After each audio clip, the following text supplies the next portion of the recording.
Assalamualaikum warahmatullahi wabarakatuh. Alhamdulillah teman-teman sekalian yang dirahmati Allah.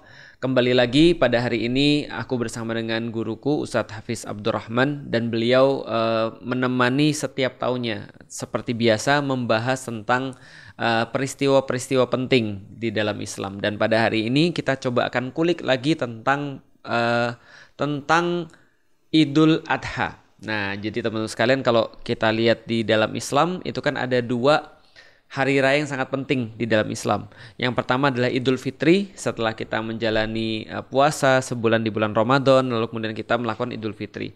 Yang satu lagi adalah Idul Adha, yaitu adalah hari raya penyembelihan, yaitu adalah memperingati atau mengingatkan kepada kita kisah tentang Nabi Ibrahim dan anaknya Nabi Ismail. Lalu kemudian kita mengambil pelajaran daripada sana dan kita coba akan ngobrol-ngobrol dengan Ustadz Hafiz Abdurrahman, pengasuh daripada pondok pesantren Ma'had Syaraful Haramain. Sudah pondok pesantren Ma'had ya, nggak apa-apa lah ya. Ma'had Syaraful Haramain, yaitu adalah Ma'had yang sama-sama kita dirikan dan beliau adalah yang menjadi pelayannya di sana, Khodimul Ma'had, yang menjadi pelayan daripada Ma'had Syaraful Haramain. Assalamualaikum warahmatullahi wabarakatuh, Ustadz. Assalamualaikum warahmatullahi wabarakatuh. Sehat, Ustadz?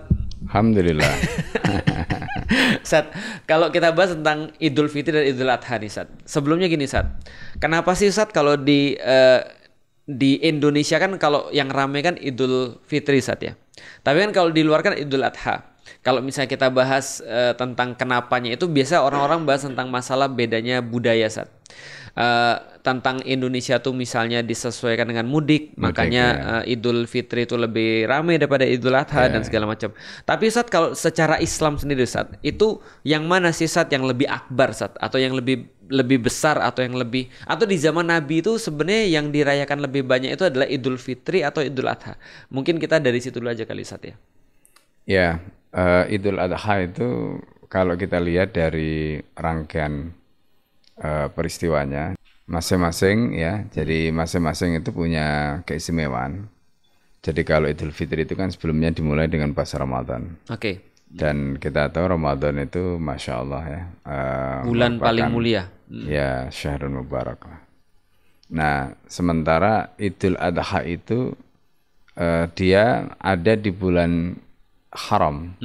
Ya. Jadi mulai dari Dzul Qa'dah, kemudian Dzul Hijjah, Muharram itu kan bulan haram semua. Tidak hanya itu, dia juga di bulan haji. Dan ini yang juga menjadikan momentum Idul Adha itu momentum istimewa. Dan ada sembelihannya. Yaitu apa namanya? Itu istilahnya selain Idul Adha, kemudian ada Idul Nahr. Nahr itu kan karena ada sembelian. Ya. Karena ada sembelian di situ. Nah itu. Jadi memang kalau dilihat dari konteks tadi, Idul Adha ini luar biasa momentumnya, kemudian pandangan dunia ibaratnya itu karena ini adalah momen akbar di mana seluruh umat Islam itu berkumpul di satu tempat, kemudian menjalankan ibadah yang sama dan sebagainya. Nah itu pasti dari sisi pertama persatuannya kelihatan sekali karena syair Islam atau syairul hajj itu kelihatan. Syiar-syiarnya begitu nyata gitu. Jadi termasuk juga soal perselisihan kan. Ya. Jadi kalau kita biasa berbeda misalnya hari raya Idul Fitri, maka di hari raya Idul Adha itu hampir sangat kecil karena kan orang semuanya melihat wukuf gitu. Sehingga ya kalau ada beda, misalnya beda wukuf, beda puasa Arafah itu aneh gitu. Iya. Karena wukufnya udah cuma di satu tempat. Iya, di satu tempat. Gitu. Iya.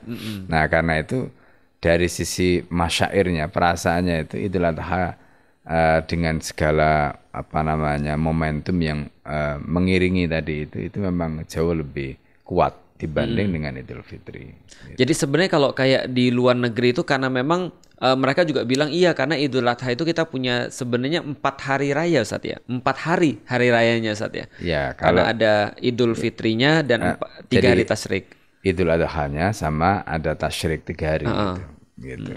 Jadi ada tambahan sebenarnya Ustaz. Ada tambahan. Dan memang nanti kalau kita bicara dalam konteks hukum juga para ulama itu ketika bicara misalnya sholat kan juga begitu. Gimana Ustaz sholat? Jadi misalnya nih ada orang yang katakanlah tidak bisa menjalankan di hari pertama misalnya gitu. Ada yang berpendapat boleh pada hari tasyrik gitu mereka menjalankan Sholat Id. itu. Nah, jadi sampai begitu karena memang nilai dari Idul Adha itu bukan hanya di tanggal 10-nya gitu, tapi juga 11, 12 dari tasyriknya itu ya. Hari tasyrik. Dan kalau ini kalau Idul Fitri itu kan kayak kita barusan puasa 1 bulan di bulan Ramadan. Itu kan kayak kaget Sat ya. Karena kadang-kadang kita nggak tahu besok itu misalnya sudah lebaran atau belum. Bagi yang menganut ru'yat ya Sat ya. Tapi kalau yang menganut hisab kan mereka udah dapat. Udah persiapan. Betul. Tapi kan kalau Zulhijjah ini kan di tanggal 10 Sat. Idul Adhanya. Jadi mungkin lebih banyak persiapan Sat. Jadi mereka sudah tahu seperti misalnya hari ini katakan ada sidang isbat misalnya. Di Saudi juga sama kan. Jadi nanti Amir Mekah itu akan mengumumkan misalnya hasil ru'yat gitu. Dan itu kan tradisi yang sudah berlangsung sejak zaman Nabi. Nah sehingga yang menjadi patokan kita itu adalah apa yang menjadi ru'yat tadi. Nah, ketika sudah diputuskan, nah memutuskannya itu kan menjelang tanggal 1. Sementara hari rayanya tanggal 10. Ya, sehingga waktu 10 hari itu nanti disebutkan di dalam surat Al-Fajr gitu. Wal fajri wa layalin ashr itu. Nah, jadi layalin ashr itu kan termasuk juga naharnya bukan hanya layalnya. Baru mau nanya Sat, kenapa hari-harinya tapi malamnya Sat ternyata yang disebut dalam Al-Qur'an Sat? Ya, jadi yang disebutkan di situ memang betul menggunakan layal ya. Lail. Nah, tapi maksudnya itu bukan hanya malamnya gitu. Nah ini juga menjadi rahasia di dalam Al-Quran. Jadi bagaimana Al-Quran itu ketika menyebutkan sesuatu itu tidak hanya bisa kita baca harfiahnya karena kata layal itu maknanya adalah malam. Maka kemudian ini berarti malam toh enggak gitu. Tapi malam juga termasuk siangnya. Gitu. Nah jadi karena itu kalau kita baca dalam tafsir tidak ada ulama yang kemudian menafsirkan itu hanya malam saja.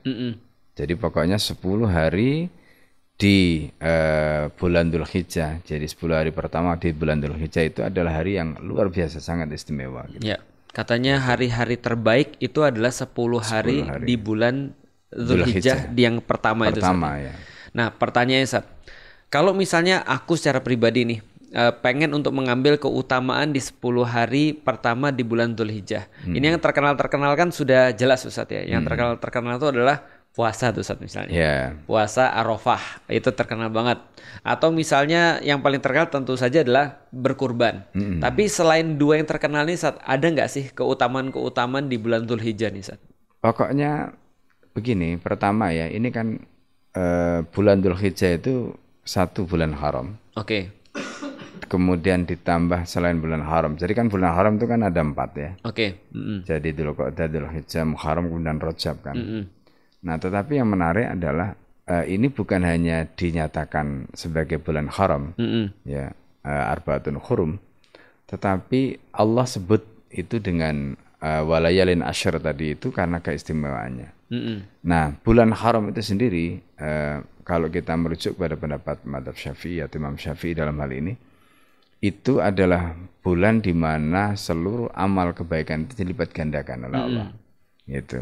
Apalagi ya kan ketika melakukan kebaikan itu di bulan haram, di tanah haram, ya kan, kemudian dalam keadaan mereka berikhram, itu lebih dahsyat lagi. Ya, orang-orang yang haji. Ya, orang-orang yang haji. Nah, jadi bagi kita ini misalnya yang berada di luar tanah haram, berarti kan kita itu mendapatkan kemuliaan bulan haram. Waktunya meskipun tempatnya tidak ya. Nah, tetapi kita bisa melakukan amal ketaatan apa saja dengan nilai yang dilipat gandakan oleh Allah. Nah, jadi kalau di sana kan dilipat gandakan dari segi waktunya, dilipat gandakan dari segi tempatnya, ya kan, kemudian orangnya, karena mereka sedang menjalankan ibadah. Nah, kita itu mendapatkan kebaikan dari sisi waktunya gitu, tempatnya tidak gitu. Nah, kemudian apa yang bisa kita lakukan terkait dengan ketaatan yang kita perbuat selama 10 hari tadi itu. Intinya adalah semua bentuk ketaatan itu dilipat gandakan. Mulai dari sedekah, ya, mulai dari puasa. Jadi puasa itu bukan hanya puasa Arafah, gitu. Jadi kita bisa menjalankan puasa mulai dari tanggal 1, ya. Setiap hari boleh? Setiap hari, setiap hari. Ya, setiap hari. Niatannya puasa sunnah Dzulhijjah. Pokoknya puasa sunnah. Ini bulan haram. Bulan haram. Karena kan nanti ulama itu ikhtilaf dari sisi ini juga nanti kaitannya dengan Rajab kan. Jadi orang ada yang mempersoalkan hadisnya lemah, ini itu macam-macam. Tetapi hadis yang terkait dengan puasa sunnah di bulan haram itu sepakat hadis sahih. Nah, itu termasuk diantaranya tadi itu Dzulhijjah, gitu. Jadi apalagi ada tambahan 10 malam itu. Jadi karena itu nggak usah ditanya lagi dalilnya mana, karena itu udah masuk dalil umum, ya kan, dalil umum. Nah, jadi karena itu 10 hari tadi kita bisa optimalkan untuk menjalankan puasa. Kalau nggak bisa 10-10-nya minimal 9 lah Ustaz ya. Iya 9, maksudnya 9 itu jadi tanggal 1, 2, 3 sampai tanggal 9 itu. Kan tanggal 10 kan nggak boleh ya, nggak boleh kan, nggak boleh gitu.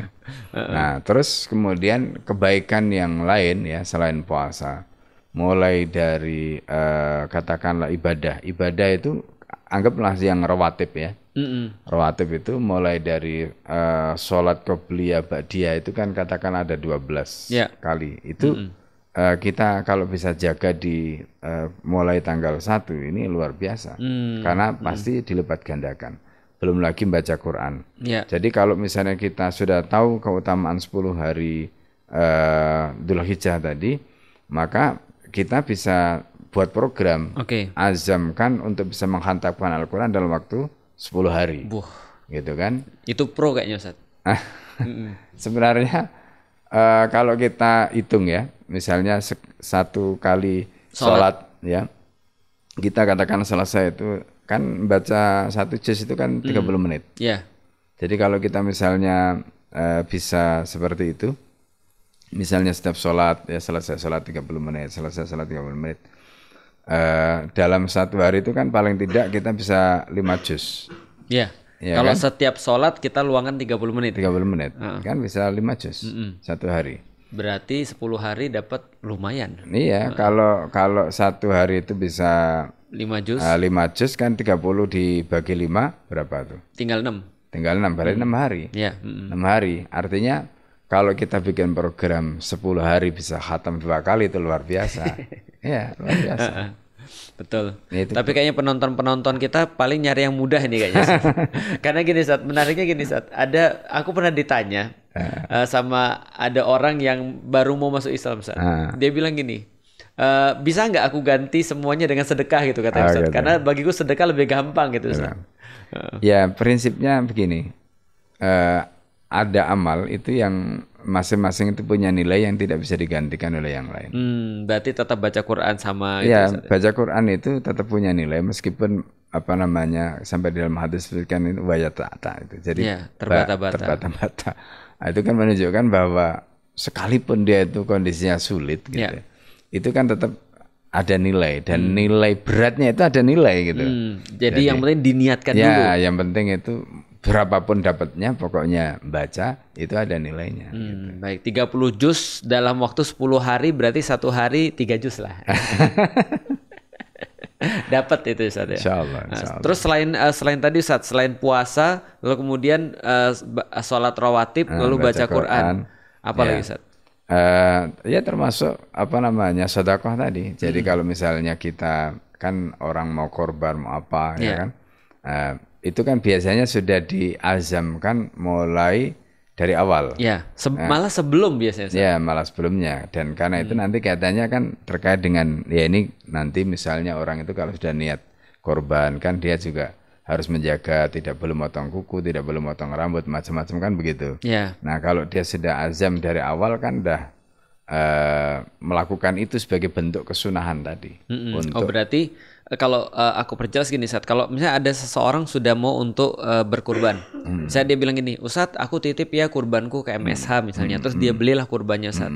Berarti selama itu Ustaz sampai dipotong, itu dia tidak boleh memotong kuku dan memotong rambut. Supaya pas ketika dia ketika dia berkurban seluruhnya jadi saksi gitu Ustaz. Itu kan juga kebaikan ya. Itu kan juga kebaikan yang luar biasa kan. Yang tidak ada di bulan lain. Oke. Berarti sebenarnya kalau ada orang misalnya memotong kuku ya berarti potongnya sekarang lah ya. Sebelum masuk 1 Dzulhijjah. Sebelum masuk 1 Dzulhijjah sampai 10 Dzulhijjah karena ada larangan itu Ustaz ya. Terus kalau sedekah nih Ustaz. Sedekah ini kan bisa apa aja Ustaz? Apa saja. Tapi kan yang paling prime, paling tinggi itu kan adalah kurban Ustaz. Iya. Di bulan Dzulhijjah ini. Di bulan Dzulhijjah itu, jadi sedekahnya dalam bentuk korban. Kalau misalnya tidak mampu berkorban, ya katakanlah begitu ya, bisa sedekah apa saja. Ya, Ustadz bisa baca pikiran saya karena saya mau nanya gitu Ustadz. Karena gini Ustadz, dari dulu tuh ada orang selalu bilang gini Ustadz saya tuh pengen banget berkorban dan dia serius Ustadz. Tapi dia bilang karena saya belum punya uang untuk bahkan beli 1 kambing, boleh nggak sih Ustadz saya berkorban ayam gitu Ustadz? Itu gimana Ustadz misalnya? Ya intinya niat sedekah. Jadi mau ayam mau apa, ketika dia bisa sedekah itu sudah dinilai oleh Allah. Meskipun mungkin dia tidak bisa sedekah dalam bentuk korban, korban tadi. Gitu. Tapi tetap dapat pahalanya. Dapat pahala karena momentumnya tadi, waktunya tadi. Nah itu, jadi keharaman terkait dengan waktu tadi itu kan luar biasa. Berarti walaupun dia tidak dapat pahala kurban, tapi dia dapat pahala sedekah. Karena kan hewan kurban itu kan juga nanti nilainya juga sedekah tatawu. Oh iya, ya kan? Betul. Jadi kan ada sedekah wajib, ada sedekah tatawu, dan itu termasuk sedekah tatawu. Sedekah yang sangat dianjurkan, gitu Ustaz ya. Nah kalau gini Ustaz, mengenai tentang berkurban, taruhlah gini Ustaz, kalau ada orang yang memang sudah mampu untuk melakukan kurban, dan dia memilih untuk berkurban. Nah ini aku menjadi wakil daripada pertanyaan netizen nih Ustaz. Mendingan Ustaz ikut kurban 1 sapi atau cuma kurban 1 kambing Ustaz? Begini, jadi kalau kita kembali kepada kaidah al-ajru biqadril masyaqqah, jadi pahala itu mengikuti kadar kesulitan. Kan dalam Al-Quran itu Allah juga mengatakan فَمَا يَعْمَلْ مِثْقَالَ ذَرَّةٍ خَيْرًا يَرَهُ وَمَا يَعْمَلْ مِثْقَالَ ذَرَّةٍ شَرًّا يَرَهُ. Artinya bahwa amal itu ditentukan berdasarkan apa? Kadar kesulitan. Kadar kesulitan. Yang kedua itu juga terkait dengan quantity gitu. Jadi ketika misalnya contoh begini, kita korban 1 kambing sendirian gitu, tapi kambingnya itu yang kita beli cuma 3 juta. Ya, yang tulangnya lebih banyak daripada daging. 3 juta misalnya gitu ya. Terus ini ada urunan gitu, sapi misalnya gitu. 1 orang itu 4 juta. Atau 5 juta misalnya gitu. Pertanyaannya lebih baik mana? Ya tentu lebih baik yang sapi. Kenapa? Karena secara kuantiti dia jumlahnya lebih banyak. Dia yang keluarnya lebih banyak. Lebih banyak gitu. Meskipun dibagi 7 orang gitu. Nah, kenapa demikian? Karena tadi kaidahnya. Jadi yang kecil saja dia pasti akan lihat, ya apalagi yang gede kan gitu. Nah, jadi amal itu kan dilihat dari sisi itu, makanya kemudian ketika kita bicara soal kita itu nanti mendapatkan pahala seperti apa, ya jawabannya ya tentu kembali kepada apa yang sudah kita berikan. Yang terbaik itu. Yang terbaik gitu. Makanya kan dulu sahabat itu kan begitu mereka. Jadi kalau Al-Quran sampai mengatakan innallaha ashtara minal mu'minina anfusahum wa amwalahum bi anna lahumul jannah, itu betul-betul serius kan gitu. Karena transaksi Allah dengan kita itu kan Allah sudah beli harta kita, nyawa kita, semua kan sudah dibeli oleh Allah SWT dengan jannah tadi. Nah, ketika kita bertransaksi seperti itu artinya apa? Berarti kan kita itu harus memberikan yang terbaik, gitu. Harta kita harus kita berikan yang terbaik, kemudian jiwa kita, pikiran kita, semua kita berikan yang terbaik. Untuk apa? Mendapatkan jannah yang terbaik. Pengennya surga terbaik, tapi pengorbanannya enggak mungkin. Nanti dikasih Ya kan? surga 3 juta juga. Iya kan? Ya kan enggak mungkin dah. Iya. Jadi kalau kemudian misalnya gini, ini apa pertanyaan usil ya kan? Iya. Jadi kan kita itu kan ada perintah. Ya, wa idza sa'altumul jannata fas'alul firdaus ala. Kalau kamu itu minta surga, mintalah firdaus. Surga paling tinggi gitu. Sekalian. Ya kan sekalian. Jadi jangan minta surga yang rendah gitu. Aku emperan aja nggak apa-apa, jangan gitu. Ya, jadi kan Rasulullah ada di situ kan. Nah, pertanyaannya kemudian kalau kita ngukur ya, mereka dulu itu bisa mendapatkan jannah firdaus itu kan amalnya kayak begitu gitu. Ya. Terus kita sekarang itu pengen jannah firdaus tapi amalnya nggak kayak mereka gitu. Pertanyaan ya apa mungkin gitu kan. Nah, jadi ini contoh tadi pertanyaan usil itu. Jadi intinya orang itu kadang-kadang kan pikirannya kayak di dunia itu pengen enak tapi nggak pengen susah. Ya, itu terpengaruh ini kayaknya Ustaz, kapitalisme Ustaz. Pengorbanan sedikit mintanya banyak gitu. Nah, kan surga itu nggak begitu. Iya. Ya kan? Artinya itu tadi al-ajib begitu masyaqqah. Iya. Semakin masyaqqahnya sulit, ya semakin berat, itu otomatis ajarnya semakin gede. Oke. Itulah mengapa jihad itu darwasanamil Islam. Dia merupakan ujung tombak dan pahalanya paling gede. Iya. Kemudian berikutnya haji. Karena kan jihad itu kan ya harta, ya nyawa, ya tenaga, ya waktu, semua gitu. Ya badan ya semua gitu. Nah, haji itu kan begitu juga. Yaitu meskipun tidak nyawa lah ya. Tapi kan harta, waktu semua gitu. Iya, benar juga Ustaz ya. Mahal gitu Ustaz ya. Nah, makanya ada yang menarik itu di dalam kitab Adabud Dunya Waddin itu Imam Al-Mawardi itu menjelaskan begini, kenapa Allah itu perintahkan pertama kali ibadah itu sholat gitu. Sholat itu ibadah paling ringan. Lah iya paling ringan. Lah kan antum nggak modal apa-apa sholat itu. Benar juga Ustaz ya. Cuma modal tenaga saja. Karena kalau lanjut lagi nanti puasa. Ya kan? Zakat mengeluarkan duit. Iya benar. Gitu. Makanya kata beliau, kalau orang itu sudah sholat aja nggak bisa, apalagi suruh ibadah yang lain. Kan mikir-mikir dia. Oh, berarti yang paling mudah syahadat dong Ustaz. Syahadat dulu. Baru itu berarti sebenarnya berjenjang. Berjenjang, betul. Berjenjang. Itu penjelasannya Al-Mawardi begitu. Jadi kalau orang itu ibadah yang paling mudah itu sholat gitu, karena dia cuma modal tenaga doang gitu, nggak modal apa-apa gitu. Berarti kalau misalnya di dalam Al-Quran innaha lakabiratun itu kan sholat, berarti itu tetap yang paling mudah dibandingkan paling mudah yang sebenarnya lain. Gitu. Paling mudah sebenarnya. Lakabiratun itu kan konteksnya dengan pikiran. Oke. Oh itu niat Sat. Makanya kan ayatnya wa innaha lakabiratun ilal khasyiin. Oh iya. Berarti itu untuk mencapai khusyuk itu susah. Tapi untuk sholat aja 5 menit doang. Ringan. Dibandingkan puasa minimal di Indonesia 14 jam. Iya 14 jam. Belum zakat keluar duit. Oh berarti itu kayak berbeda Sat ya. Oke, kamu udah bisa keluar tenaga nih, sekarang keluar duit deh. Kalau udah bisa keluar duit betul. Dan tenaga haji. Betul, itu stepnya begitu. Baru nanti puncaknya itu jihad. Gitu. Oh, Masya Allah. Berarti itu menjawab pertanyaan anak yuk ngaji yang tadi Sat. Apa itu? Kambing atau domba kata. Ini kayak pertanyaan remeh Sat.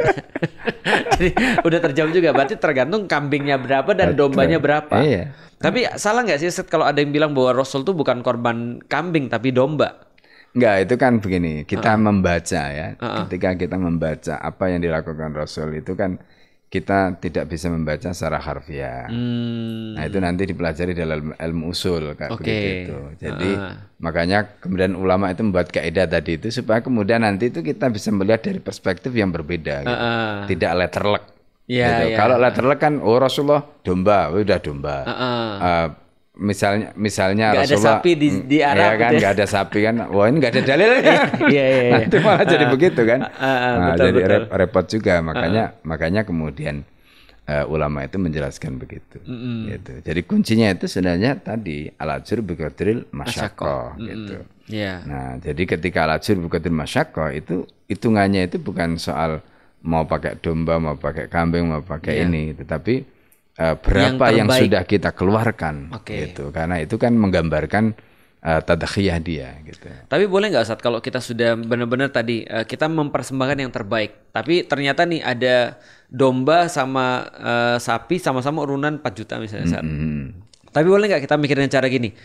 Dengan harga yang sama, ini kayaknya manfaat yang didapatkan dengan sapi ini bisa lebih berat sebenarnya, Ustaz. Dagingnya bisa lebih banyak karena tulangnya kan otomatis lebih sedikit, Ustaz. Itu boleh nggak sih pakai pertimbangan itu, Ustaz? Ya boleh, nggak apa-apa, boleh. Jadi kan itu sesuai dengan istilahnya itu kemaslahatan. Ya masing-masing ada maslahatannya. Karena kan di dalam kaidah syara itu kan ada khasuma yakunu syar'u fatamatil maslahat.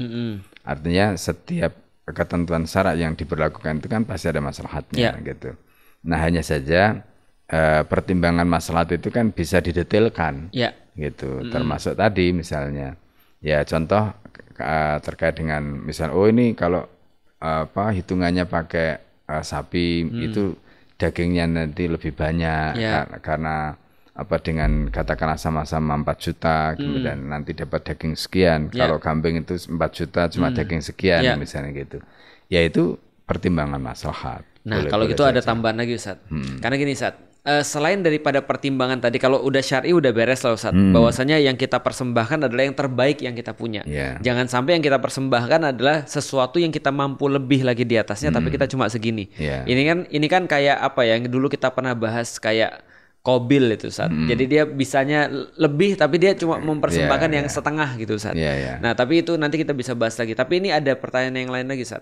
Kalau memang maslahat itu bisa termasuk bagian daripada pemilihan kita untuk kurban, apakah ada yang nanya juga Ustaz, apakah orang-orang yang mendapatkan itu mendapatkan porsi pemikiran kita juga, Sat. Contoh misalnya kayak gini, Sat. Ada orang yang bisa untuk kurban di tempat kompleks yang kaya, Sat. Dan boleh-boleh saja kan ketika dibagikan pada orang-orang muslim yang ada di sana. Tapi misalnya dia memilih untuk misalnya berkorban pada misalnya tempat yang lain. Misalnya apakah kepada tempat yang lebih miskin atau misalnya kalau karena aku rutin berkorban di MSH, aku berpikir kalau daging-dagingnya ini bisa dinikmati oleh para santri misalnya atau misalnya guru-guru yang jelas-jelas mereka berada dalam posisi sedang mempersiapkan ilmu dan keutamaan ilmu kan besar sekali. Atau karena percaya aja sama kemudian Ma'had Syaraful Haramain. Nah ini ada pertimbangan di situ masuk nggak, Ustaz, sebenarnya? Ya ini ada ikhtilaf di kalangan ulama. Jadi setidaknya ada 2 pendapat. Pertama, ini kan nanti kaitannya dengan distribusi kan. Jadi baik itu dalam kaitannya dengan zakat maupun dalam kaitannya dengan kurban. Jadi kalau pendapat pertama mengatakan yang lebih utama misalnya muzaki di tempatnya dia berada, ya dia zakat di situ. Karena terkait dengan orang setempat gitu, kemaslahatan orang setempat. Begitu juga dalam kaitannya dengan kurban. Itu pendapat yang pertama. Nah, tetapi pendapat ini tentu kan tidak bisa merepresentasikan keseluruhan fakta. Karena faktanya misalnya contoh nih, pengalaman ya. Kita beberapa tahun itu ada kasus teman-teman dari Australia, ya kan, di sana itu kan sulit cari mustahik, ya kan, mulai dari zakat juga sulit, ya kemudian mereka punya kewajiban untuk membayar zakat itu, tapi pertanyaannya kepada siapa mereka mau menyalurkan itu lebih sulit ternyata. Benar. Gitu. Daripada kita di Indonesia. Di Indonesia gitu. Nah sehingga pendapat yang pertama tadi itu kan tidak mewakili ini, gitu. Maka kemudian ada ulama yang berpendapat di pendapat yang kedua, artinya bahwa zakat itu tidak harus dikeluarkan oleh muzaki di tempat itu atau orang yang berkorban itu tidak harus dia mengorbankan di tempat itu, tapi dia bisa kirim di tempat yang lain yang lebih memerlukan. Yang lebih memerlukan gitu. Toh nanti pahalanya itu kan selain ya tadi intinya itu kan dia menyembelih dan itu sudah disembelih itu kan pahalanya. Nah, karena kan di dalam Al-Qur'an itu kan disebutkan la yanalullahu luhumha itu kan jelas. Jadi nah karena itu sebenarnya di sini kita bicara maslahat. Nah, sementara di tempat orang tadi itu mungkin daging sudah biasa. Atau misalnya tadi terkait dengan tiap hari lah. Zakat fitrah atau zakat mungkin kan nggak ada yang butuh gitu. Nah sementara di tempat yang lain itu jangankan makan daging ya kan, gitu untuk makan 1 hari saja mereka kembang kempis gitu kan. Nah jadi itu yang akhirnya pendapat yang kedua ini itu lebih rasional, gitu dengan fakta bahwa memang salah satu hikmah dari ibadah baik itu sedekah maupun yang lain itu kan Al-Quran itu menyebutkan kaila yakunala dula bainal aghnia minkum itu. Jadi artinya supaya ini nggak muter di antara orang-orang di kaya antara aja, orang-orang kaya gitu. tapi didistribusikan. Nah, makanya pentingnya tadi adanya distribusi di luar wilayah tadi itu kan supaya kemudian mereka yang betul-betul membutuhkan tadi itu bisa merasakan dan di situ nanti mereka bisa mendapatkan manfaat dari ibadah tadi itu dengan luar biasa. Nah, ini Sat, kalau ada orang pengen untuk berkurban Sat, andai kan misalnya taruhlah ada orang-orang yang mau berkorban, tapi orang-orang yang mau berkorban ini juga pernah bilang ke saya dia tuh takut Sat. Karena ada banyak sekali yang muncul, wah ini jangan-jangan kurbannya sah atau enggak sih. Ada banyak sekali kayak ketidakutamaan atau bahkan kesalahan-kesalahan dalam melakukan kurban. Mungkin kalau berdasarkan pengalaman Ustadz, apa aja sih Ustadz yang menjadi kesalahan-kesalahan dalam orang tuh kayak apakah dari awal milih hewan kurban ataupun ketika menyembelih ataupun ketika distribusi atau apa sih Ustadz? Contoh misalnya kayak Ustadz bahas kayak zakat misalnya Ustadz. Itu kan Ustadz pernah menyoroti amil ini Ustadz. Nah itu kan pernah harus hati-hati nih misalnya kita dengan amilnya atau segala macamnya atau peruntukan tentang mustahik yang mendapatkan zakat. Nah kalau ini apa sih yang harus kita perhatiin sehingga kita tuh bisa yakin kalau ibadah kurban kita itu sempurna Ustadz? Ya pertama kan terkait dengan syarat yaitu terpenuhinya hewan kurban itu. Ya terpenuhinya hewan kurban itu kan terkait dengan syarat-syarat misalnya dia sehat, apakah dia cacat atau tidak kayak gitu. Nah karena itu kan biasanya ketika misalnya teman-teman yang berkorban itu kan mereka itu kan transfer nih. Nah kemudian di situ kan kita sudah ada kayak tim untuk verifikasi. Setelah sebelum tim itu kan sudah ada kayak tabel harga. Oke. Nah, kelas ini berapa? Oh iya, yang ini berapa, ya Ustaz yang ditampilin ya. Tampilin itu. Nah kemudian setelah itu baru nanti ada pemilihan hewan kurban gitu. Jadi hewan-hewan yang dipilih itu memang ya istilahnya semuanya itu terverifikasi. Gitu. Baik itu dari sisi syar'inya ya, termasuk juga amanahnya tadi, amanahnya dulu kemudian syar'inya. Nah, terus baru nanti di berikutnya adalah penyembelihan. Ya kan, terus berikutnya baru distribusi. Nah, penyembelihannya juga begitu. Jadi insya Allah di dalam penyembelihan ini kan di sana itu santri itu setiap tahun ada selain asatid ya. Itu santri-santri itu sendiri setiap tahun itu kita ada training fikih penyembelihan hewan kurban. Ini yang santri-santri ikut Ustaz? Ikut ya, itu setiap tahun sehingga ada santri itu yang berkorban mereka nyembelih sendiri. Masya Allah. Atau orang tuanya nitip korban di situ, anaknya suruh nyembelih, ada yang begitu gitu. Jadi itu sekaligus untuk mengajarkan kepada mereka. Jadi mereka itu kan selain diajari berkorban, itu mereka juga diajari praktek untuk menyembelih hewan kurban tadi gitu. Nah itu ada yang istilahnya itu mensupervisi para asatid yang ahli fikih nih, gitu, jadi nggak dibiarkan gitu. Nah, sehingga dipastikan bahwa sembelihannya benar secara syar'i, adabnya betul dan sebagainya gitu. Nah termasuk kalau bicara adab tadi itu setiap hewan yang kita sembelih itu kan nggak misalnya ini kemarin aku ke MSH Ustaz aku lihat. Jadi nggak serta-merta ketika disembelih terus yang lain suruh lihat. Hewan-hewannya suruh lihat kan nggak boleh. Nggak boleh. Jadi memang begitu Rasulullah ngajarkan. Jadi mulai dari membawa hewannya harus dengan cara yang halus, kemudian menyembelihnya tidak boleh di hadapan temannya karena itu nanti akan bisa menimbulkan stres dan sebagainya. Jadi masing-masing. Nah termasuk pada saat prosesnya itu kan kemudian kita ini miliknya siapa dan sebagainya kan kita dokumentasikan. Sehingga dengan begitu mereka yang sahibul amanah ini yang punya amanah ini kan tahu oh iya ini amanah saya sudah ditunaikan, ini fotonya macam-macam dan itu kan setiap tahun kan kita ada laporan elektronik itu yang nanti mereka bisa akses gitu. Nah, itu dari sisi prosesnya. Nanti distribusinya juga begitu. Nah, distribusi itu jadi karena di masyarakat sekitar ma'had itu kan masyarakat yang ya boleh kita katakan kekurangan ya. Sehingga keberadaan ma'had dengan program tadi itu sangat tunggu ya, bahkan istilahnya itu ya masyarakat itu paling antusias ya. Iya, betul. Kalau pas MSA berbagi, MSA tebar hewan kurban itu paling antusias mereka. Karena mereka berharap Iya. dapat. Jadi misalnya setiap RT itu ada yang dapat 3-4 hewan kurban begitu. Nah itu yang kemudian dibagi nanti apa namanya di kalangan mereka gitu. Nah terus selain itu nanti kalau misalnya ada kayak janda-janda atau anak yatim ya yang ada di sekitar gitu. Nah itu juga sama. Jadi nanti santri itu ada tugas untuk melakukan distribusi ke rumah-rumah. Jadi untuk memastikan bahwa ini memang tepat. Dinikmati. Tepat dinikmati. Nah, karena aku lihat ini ini rata-rata konsumsi daging sapi di Indonesia cuma sekitar 2,6 kilo per tahun. Ya, kecil kan. Per kapita per tahun. Nah, ya. Artinya kalau misalnya dibagi sama santri-santri ini biasanya dibagi berapa Ustaz? Satu plastik atau berapa Ustaz?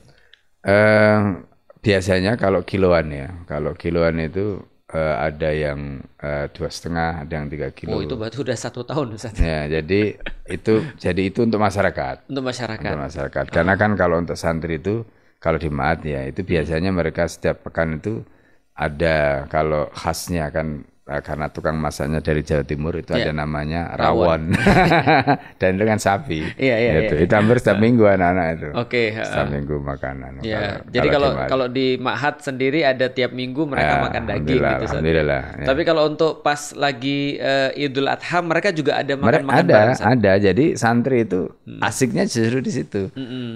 Jadi sekarang itu kita bikin program ya sebenarnya bukan sekarang mulai dari awal. Jadi itu kita bikin program iuran kurban. Oke. Jadi sebenarnya kalau kurban kambing itu kan kalau iuran itu kan bukan kurban namanya sedekah. Kan. Sedekah gitu. Tapi kan ini momentum yang kita gunakan untuk mendidik mereka. Betul.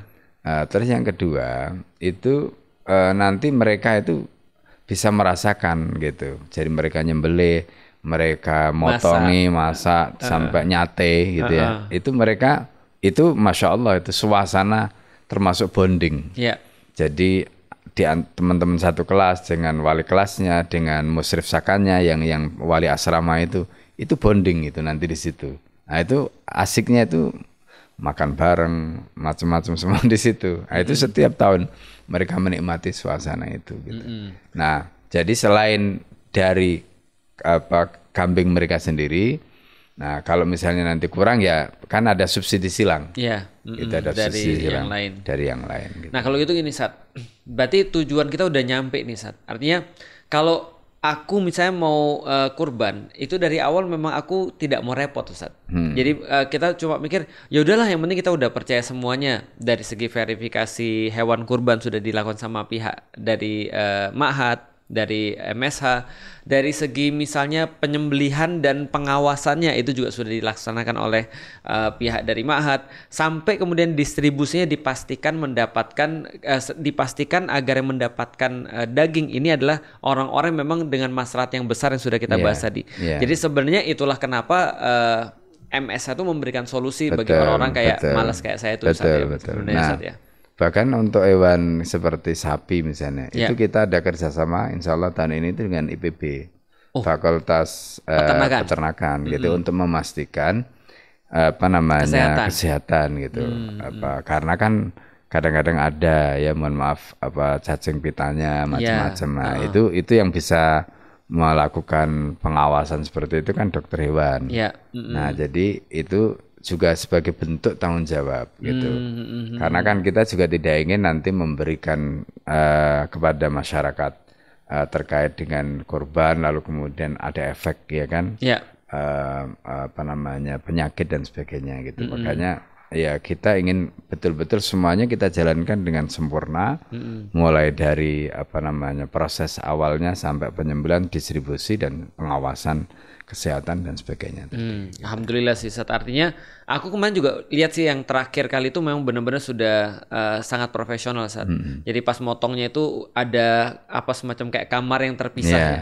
Jadi kayak ada hijabnya, terus kemudian panitia-panitia juga sudah sangat profesional sekali untuk di situ. Distribusinya juga ya udah biasa lah karena Mahat Syarofal Haramain itu sudah melaksanakan ini yang ke-6 Ustaz ya. Ya, ini tahun ke-6. Tahun ke-6 untuk bisa melaksanakan kurban bareng-bareng. Nah kalau ini Ustaz, kalau andaikan ada orang-orang yang memang dari manapun di Indonesia, yang kita yakin ya santri-santri dan santri-santri, wali santri itu sudah memang sudah biasa untuk berkorban di sana karena saking percayanya dengan apa yang dilakukan oleh Mahat daripada kita misalnya korban di tempat yang lain lalu kemudian belum tentu yang dimanfaatkan untuk siapa. Kalau aku sih pasti-pasti aja lah yang sudah ada ilmunya jelas dinikmati. Nah kalau misalnya ada orang misalnya dari semuanya ini mau untuk berkorban, itu masih sama kayak yang kemarin Sat, data-datanya Sat. Maksudnya? Data-data untuk apa namanya transfernya dan segala macam. Sama. Jadi kalau ada yang mau ngirim langsung sapi bisa Sat? Bisa. Bisa. Jadi nanti tinggal apa namanya koordinasi dengan yang di kontak person di sana ya. Jadi ada ini pengalaman ya. Ya. Jadi misalnya ada yang jualan sapi nih, ya kan? Jualan sapi. Jadi dia tiba-tiba ngontak gitu. Oh kita ada apa patungan sekian. Ya. Atau gitu. dia bilang ini semua data-datanya kami nggak ada yang mau nih, kami pengen yang lebih mahal. Gitu, gitu ya nggak apa-apa, nggak apa-apa. Jadi nanti bisa dilayani. Oke. Gitu. Nah jadi ada itu yang tiba-tiba ngirim sapi misalnya 2 ekor, 3 ekor. Jadi dia galang sendiri. Karena kebetulan dia juga jualan. Ya, terus apa MSI itu nerima sudah jadi gitu. Ya nggak apa-apa. Misalnya kalau mau seperti itu ya intinya kita menerima. Tapi kalau misalnya tidak bisa seperti itu terus menyerahkan kemudian kita carikan sapinya juga kita menerima. Kayaknya sih lebih enak seperti itu sih Ustaz. Karena apa dari mana-mana kan tinggal transfer. Dan semuanya sudah lewat proses wakalah, udah langsung dibeliin dan tadi sudah bisa diverifikasi tadi. Lebih apa ya? Lebih enak aja sih bagi orang-orang malas sebenarnya. Dan satu hal lagi, beberapa tahun itu kita sudah kerjasama dengan teman-teman di daerah.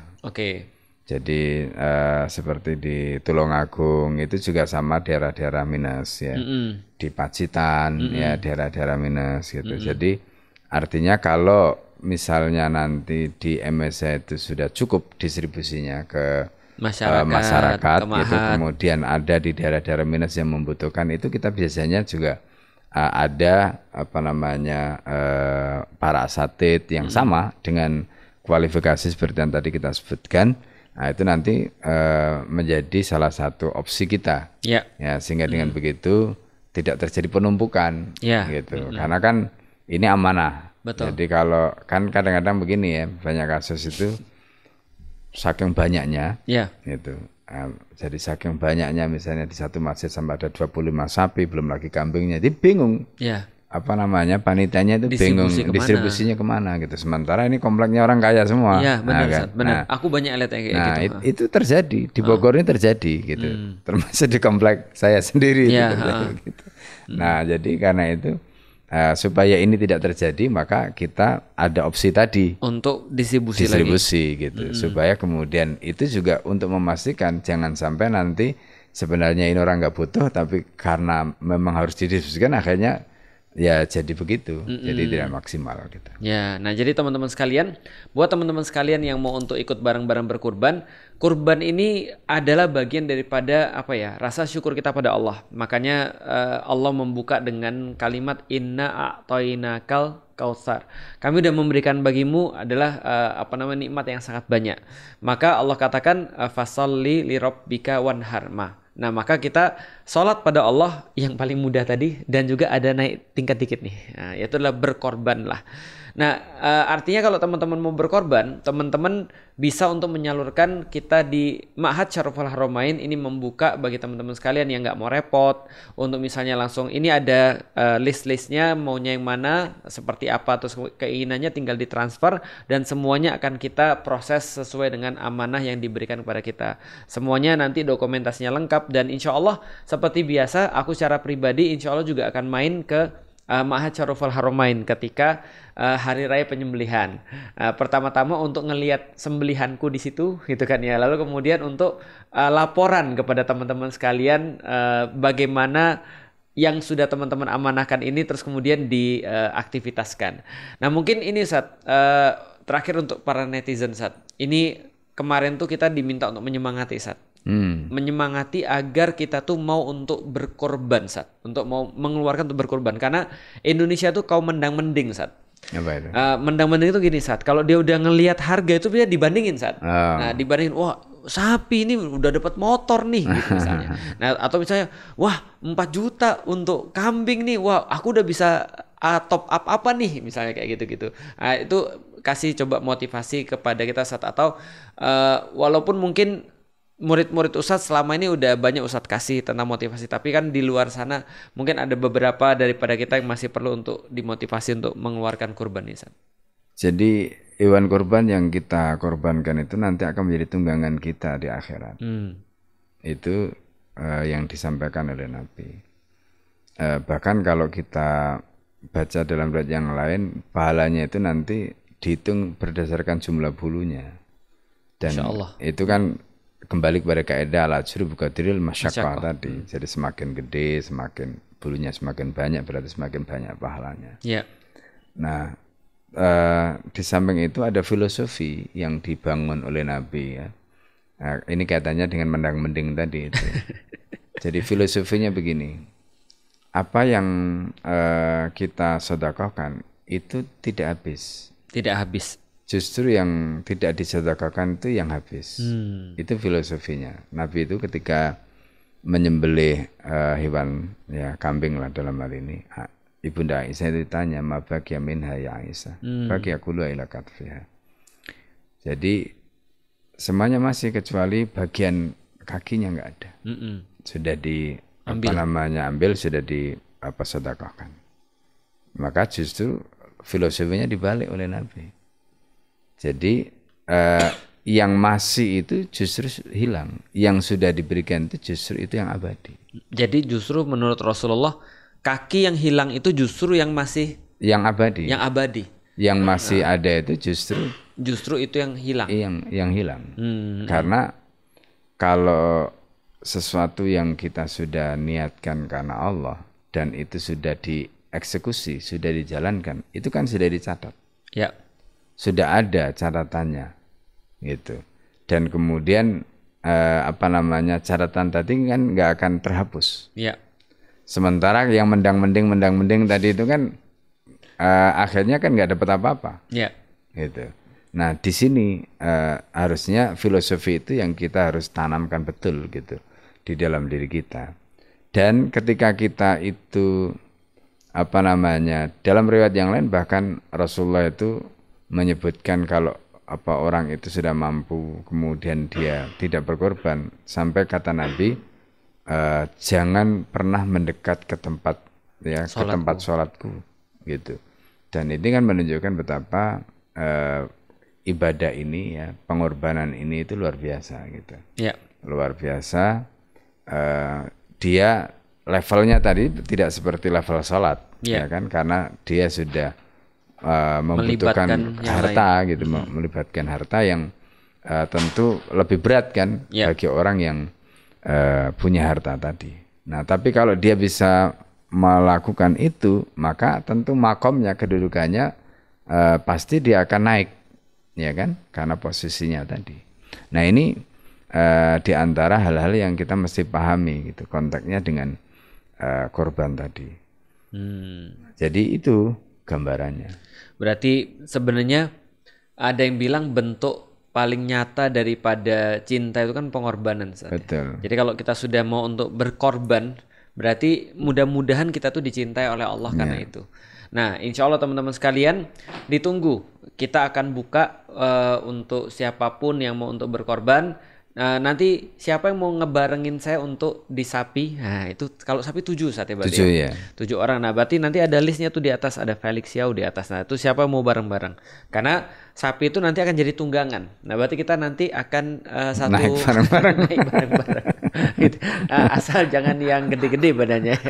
Nah, jadi siapa yang mau bareng-bareng nanti aku akan berkorban seperti biasa di Ma'had Syaraful Haramain. Teman-teman nanti bisa untuk nanti kita akan buat program juga sih Ustaz nanti sama apa namanya teman-teman di Ngaji.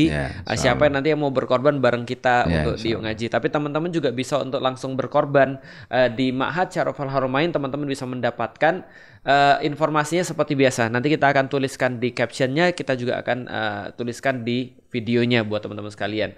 Mudah-mudahan kurban ini diniatkan aja sama teman-teman untuk tadi Allah mempermudah ibadah-ibadah kita yang lain ataupun menyelesaikan problematika-problematika ataupun masalah-masalah dalam hidup kita. Insya Allah itu Ustaz. Mudah-mudahan nanti insya Allah kita akan sambung lagi dalam pembicaraan-pembicaraan yang lain dan kita berdoa mudah-mudahan teman-teman dipermudah untuk melaksanakan ibadah kurban, juga dipermudah untuk melaksanakan ibadah-ibadah yang terbaik di 10 hari di bulan Dzulhijjah ini, dan teman-teman sekalian juga diterima oleh Allah semua bagian-bagian kebaikannya. Dan doain kami di Ma'had Syaraful Haramain agar bisa untuk mengemban amanah senantiasa, baik mengemban amanah daripada teman-teman yang sudah berkurban, mengemban amanah daripada abah dan Umma yang kemudian menjadi wali santri daripada santri-santri yang belajar di Ma'had Syaraful Haramain. Mudah-mudahan juga Ustadz Hafiz Abdurrahman Allah berikan kesehatan dalam melaksanakan tugasnya, dan juga begitu juga dengan semua guru-guru dan juga para asatiz dan asatidzah yang ada di Ma'had Syaraful Haramain. Makasih. Assalamualaikum warahmatullahi wabarakatuh. Waalaikumsalam warahmatullahi wabarakatuh.